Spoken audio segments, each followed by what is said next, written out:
Twin Town community, we are in now week 2 of this quarantine business. Before we get started with the movement demos of the day, I need to send along some props to you guys, to everybody that's put in all the hard work over the past week of doing these workouts on your own, putting in the hard work of just doing them first, but second, to be able to post videos of yourselves doing that, to inspire the other people around you, to inspire us, to inspire people that are probably too intimidated to work out on their own or don't know what they're doing. It has meant the world to us. So continue doing what you guys are doing. It is so cool to see and to be a part of. So thank you all for that. We are talking about the movements that are ahead for Monday the 23rd. We're going to start with, we're now publishing two versions of the workouts on most days. There'll be an equipment version and a bodyweight version. Try to keep them as similar as possible, but there is a little bit of difference in movements, so we'll talk about all of them real quickly here. The first thing we're going to do is going to use the dumbbells. We're going to do a row. So we're in a plank, we're pulling the dumbbell up to the bottom of our ribs or so. When you guys are doing this, think about the way that we row when we're on the rowing machine, okay? We're on the rowing machine, we're pulling to about here. Our forearms are gonna be parallel to the ground when we row. Think about the same thing when we row on the dumbbells. Your forearm is gonna be perpendicular to the ground, so you're gonna be pulling straight up and down, not at like a weird angle, all right? So when we're on the dumbbells, we're gonna pull up on one side, then come back down, then pull up on the other, then come back down, and we're gonna try to do that without letting our hips shift from side to side, without letting our butt stick up in the air or anything like that. So I'm gonna grab the dumbbells, squeeze my belly and butt, pull up on the right, come back down, pull up on the left, and then come back down. That'd be 1.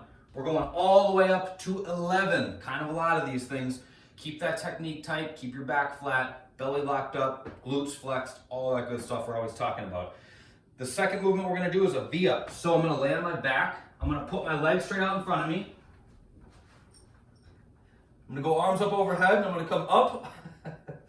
I'm gonna come up off the ground, touch my toes, and then come back down. All the way up, all the way down, okay? If you guys aren't too V-ups or they just feel too strenuous, tuck-ups are the sub, okay? For those same start position, I'm gonna come up, bring my chest to my thighs, and then come back down without sandwiching my dog in between my legs here. Last thing we're doing, dumbbell front squats. These are gonna be a good time. We're gonna take both dumbbells, we're gonna put them up on our shoulders, right here, okay? Squeeze my belly, find my squat stance. I'm gonna sink down until my hips go below my knees, and then stand back up. Sink down, and then stand back up. All right, when you get done with that, the format will be made clear in the blog post, so check that out. Everything's all listed out.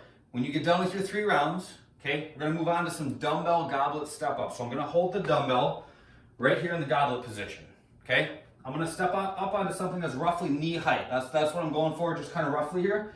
I'm gonna step up, stand up tall, then with the same leg, step back down. Switch legs, step up, and then step back down. That's that.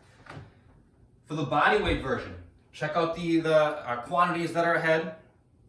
We're gonna start with plank shoulder tap. So I'm gonna go back to a plank on the ground, tap, tap. Tap, tap. Same thing as the dumbbell rows. We're trying not to let our hips swivel as we go. So I'm gonna go here, touch, touch. Trying to keep my body in a tight plank as I go. V-ups are after that. We already talked about those. Last is just squats. So same mechanics as when we were using the dumbbells. My hips go back, my knees go out. I'm trying to keep my belly tight. Don't rush them, you guys. Make them good. Hips go back, knees go out. Hips go down below your knees. Stand up tall at the top of each rep. Step-ups are done with no weight. So I just step up, step back down, step up, step back down. That's that for the workout. The mobility, the ever wonderful child's pose. We're just gonna be camping out. We got 5 minutes here, so just settle yourselves in. What child's pose looks like is I'm gonna sit down to the ground. I'm gonna let my knees splay out wide. I'm gonna sit my hips back over my heels, and then I'm gonna let my body just kind of fall forward and stretch my arms out in front of me. It's a good stretch for the shoulders, good stretch for the hips, knees, ankles. It's just a really good stretch, and it's super passive and easy. That's all that I got. If you guys have any questions, feel free to get in touch. Hit me up, get in touch with Brock, any of your coaches as always. Keep up all the hard work, you guys. I'll see you soon.